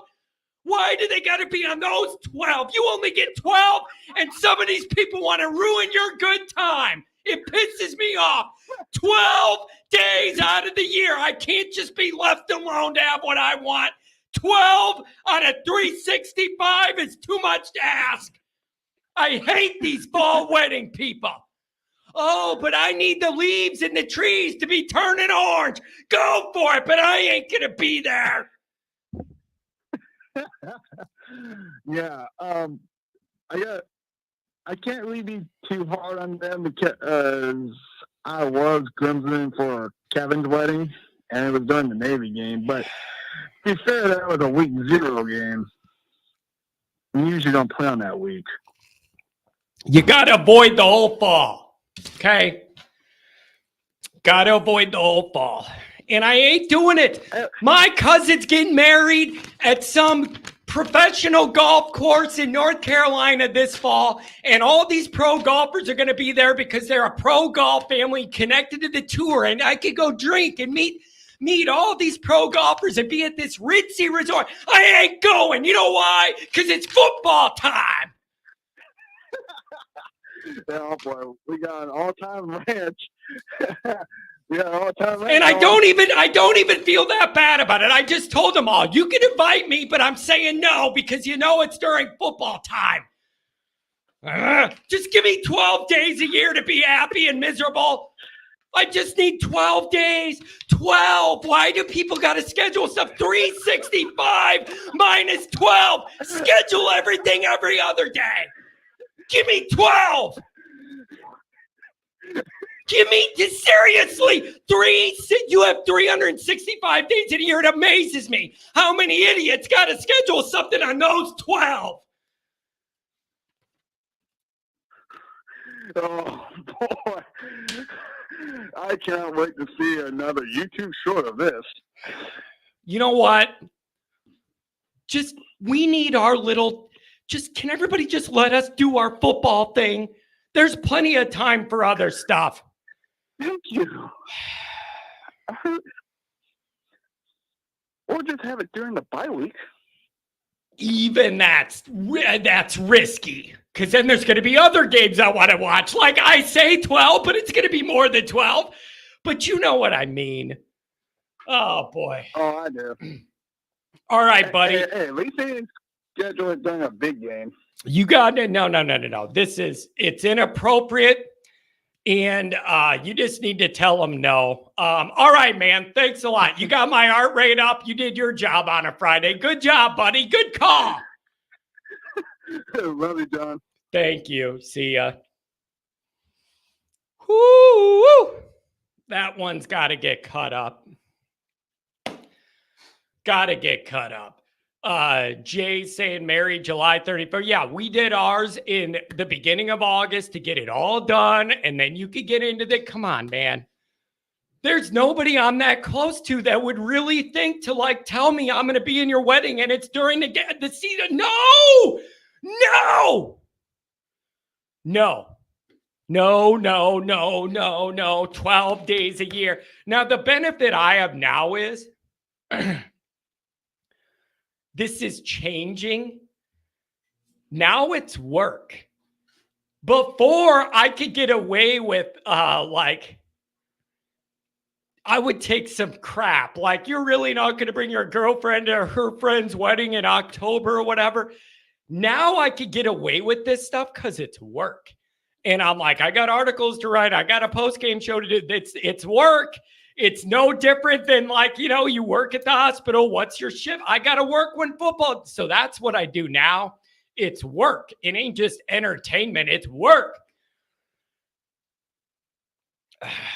CW plus the playoffs now. Make that 12, 16. Can a brother get 16 free days in a year? Can a brother get 16 free days out of 365? Schedule your stupid wedding on a Tuesday in May. I don't care. J. Carr.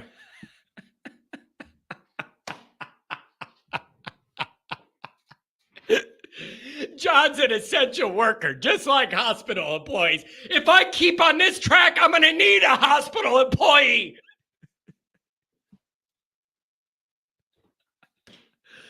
I love this show. And sometimes it gets so stupid, it makes me happy. Oh, I love this show. Thank you for your service. Yeah, I'm happy to be here to do my part. Oh my God, that's funny. Oh, that's so great. And the other thing is, some people were like, man, did this dude just wake up? This call's kind of off on a slow start. And then we went from 0 to 1,000 real quick. Here we go. We really got to protect those that honor and serve. Military men, police officers, doctors and nurses, and John Kennedy. What does he do to help the cause? Yell about football so you don't have to.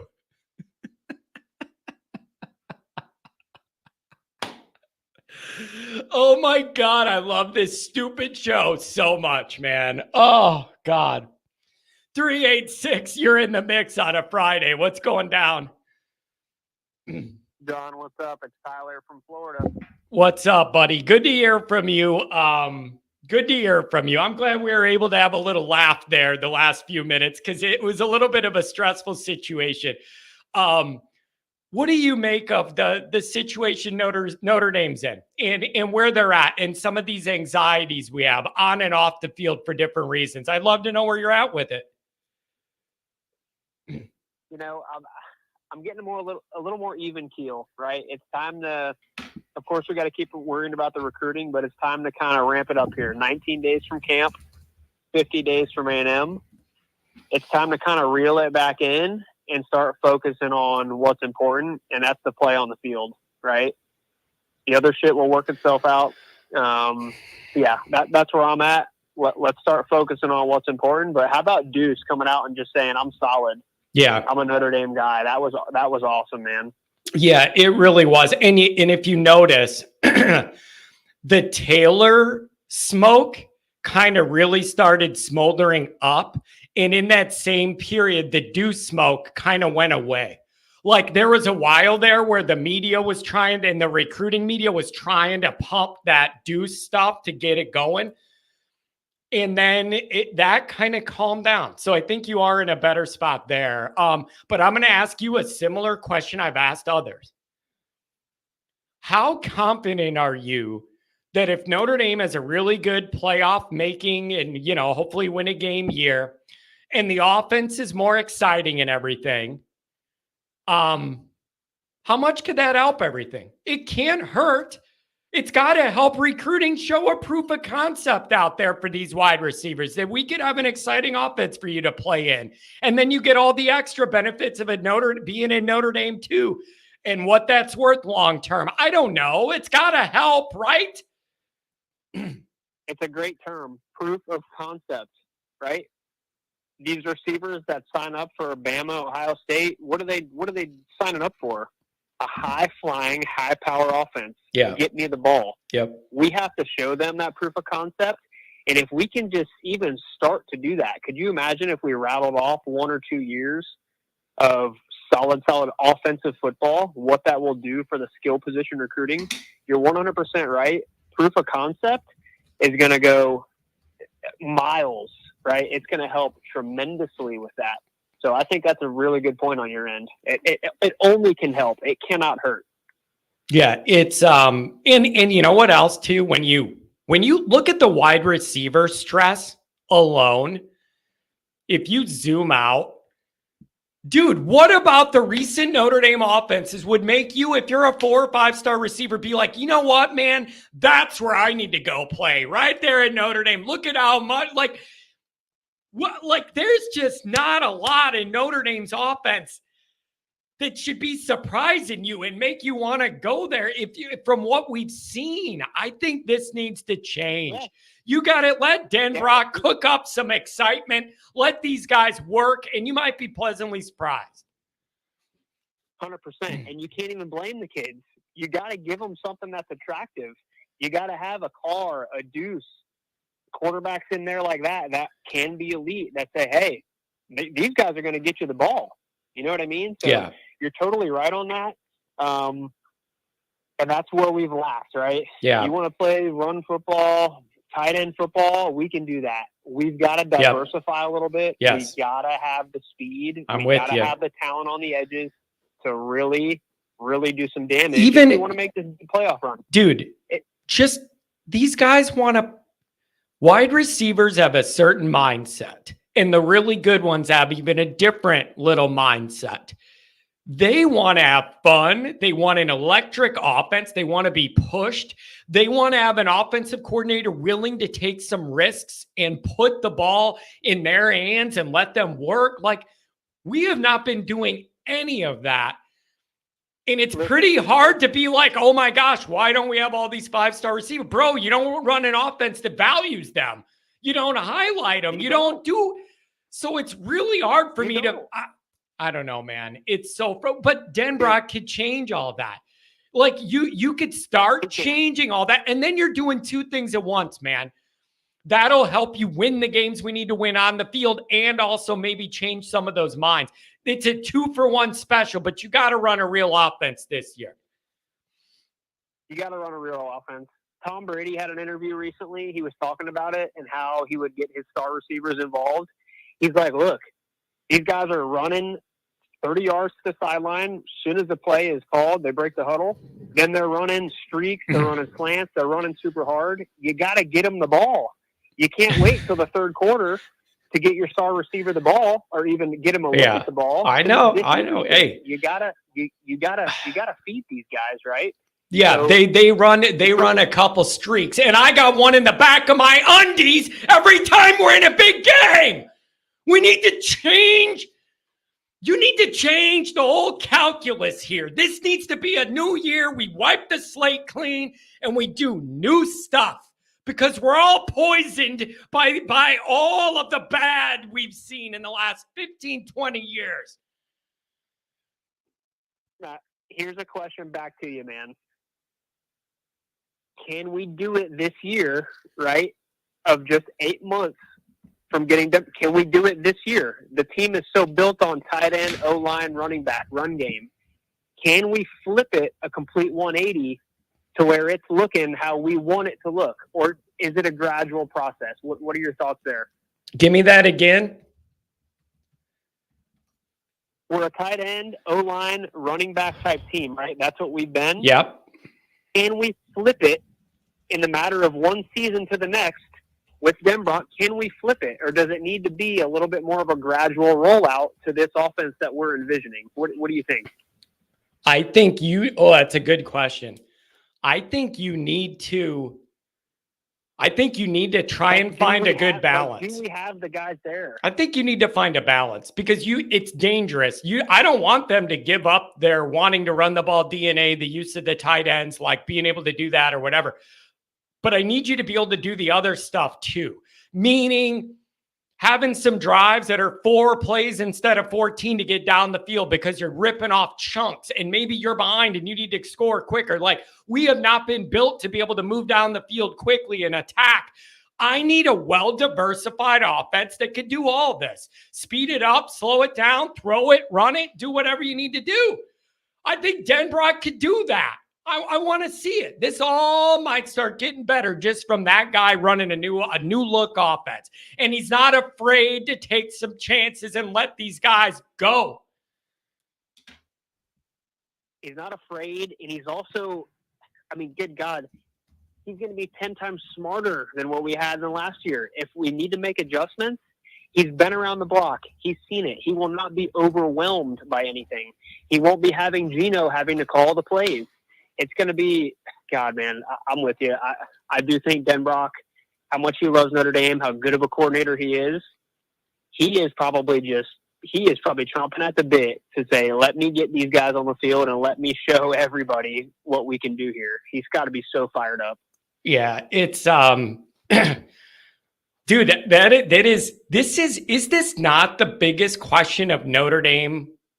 Like, other than like, is Freeman going to have a big year overall? I think that next big question is, how much different does this offense look? And how effective are Notre Dame's players at implementing what is in Denbrock's new vision for this offense?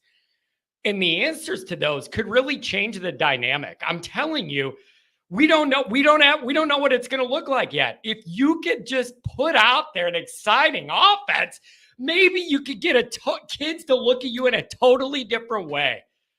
But we've been so conservative with what we've been able to do on offense. It's rough. Yeah, and that's another good word, conservative. Scared, kind of, you know, like scared to push it. Playing, it almost feels like the offensive plan sometimes is like to play, not to lose rather than to win. You know what I mean by that? They're tentative. They're not aggressive. And if anything goes wrong, it's like we just completely shell up.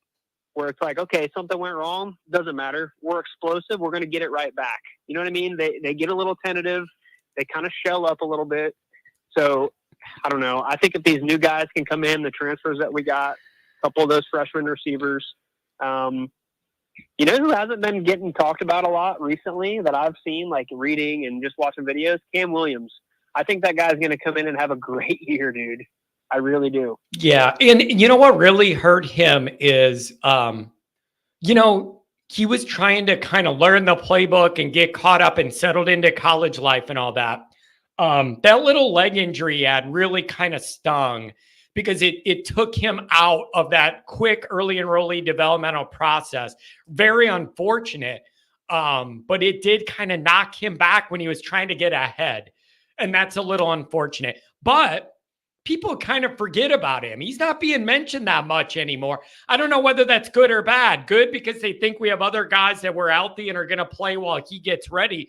Or if it's bad because everybody hoped he could play as a freshman and be dynamic and it doesn't look like he's going to crack the 2 deep right away. I don't know what to make of that. Mm-hmm. Yeah, it's a tricky one. I'm just surprised there hasn't been more on him this offseason, especially just of, you know, how highly touted he came in as. But I don't know. Let him get on the field. And that's what I think will be different. He's going to be seeing the field. There's no doubt about that, which is exciting.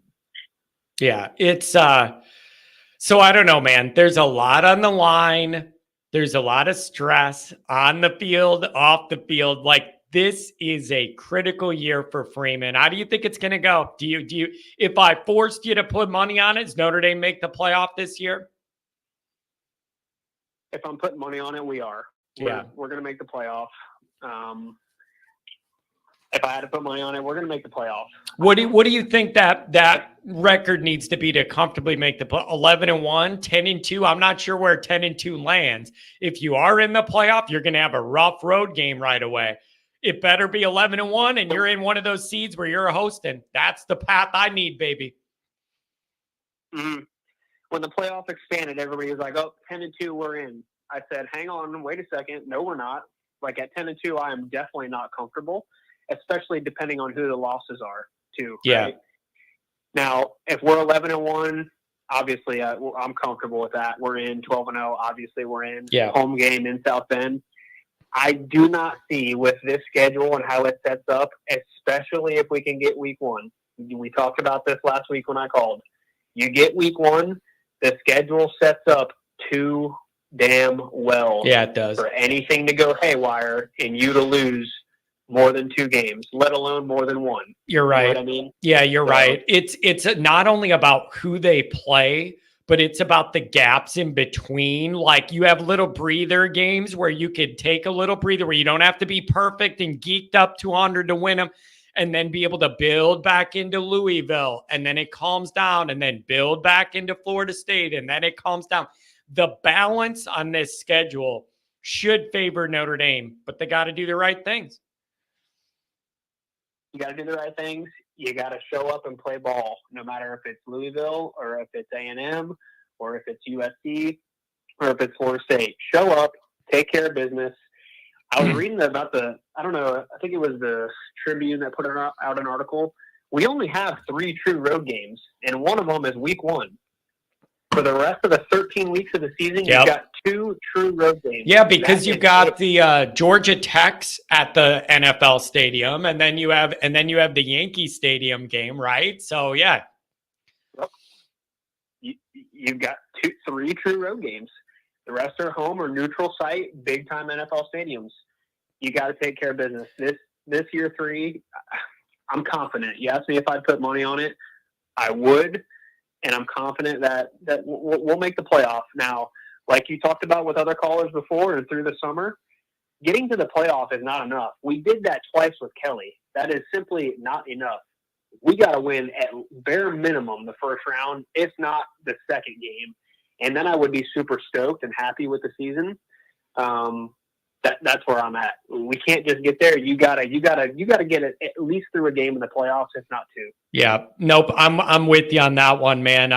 Hey, have a good weekend down there in Florida. We're only a few weeks away from practice. Give me a call back soon, bro. Okay. Talk to you soon. Thanks, Sean. Thank you. Have a good one. Oh boy. Ooh, doggy. Covered a lot of ground today, didn't we? Good ground, bad ground, ground all around. Ground and pound all around, baby. So I don't know, you guys.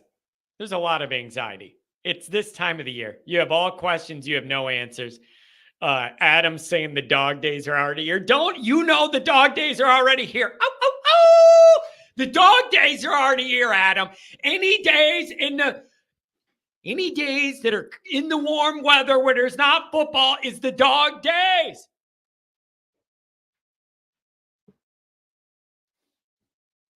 Why does did John say Pound Town? Yeah. We're taking it down to Pound Town, baby. Maybe that's how you land recruits. Anyways, stay grounded. Well, if I keep acting like this, I'm going to get grounded. August is the dog days. Any hot days in the summer without football is the dog days. What a journey today. What a journey. I would like to thank all of you for the calls, for the chats. Oh, the Cubbies are getting hot. Watch out. Yeah, I know, bro. Still last place in a dog division. Awesome. I know they won 3 in a row. Oh boy, you beat the Orioles. And I don't know why they're in first. I don't know why they're playing bad. The Orioles, they have no reason to play bad. Anyways, congratulations, man. You're really going to make a comeback. Whatever. Anyways, thank you for everything. Viewing, watching, listening, subscribing, donating, calling, writing me, whatever it is, man. I appreciate. None of this exists. None of it. I got tickets and free beers to the Sox game. I can't support them. I just can't in good faith go and support them in any way and give them $1. I can't do it. I just can't do it. I can't give them money. I got to prove a point here. It's one thing to be the worst team in the league. It's another thing to be the worst team in the league and not care. And when you're there, I can't support it. So I can't go. And even when somebody else is paying, they're getting money somehow for my presence. It ain't going to be for me. Next time I go, Jerry needs to no longer own the team, either by natural causes or he sells. I don't care which it is, whichever comes first. That's when I'll be back in. Everybody have a cold one for Dr. John, 84th birthday. Congratulations to him. But again, thank you, everybody. Donates, chats. Here's the other thing. We may have some interesting announcement. Camp starts regarding everything we're doing here. So we may have some big announcements coming. Stay tuned, everybody. Thank you.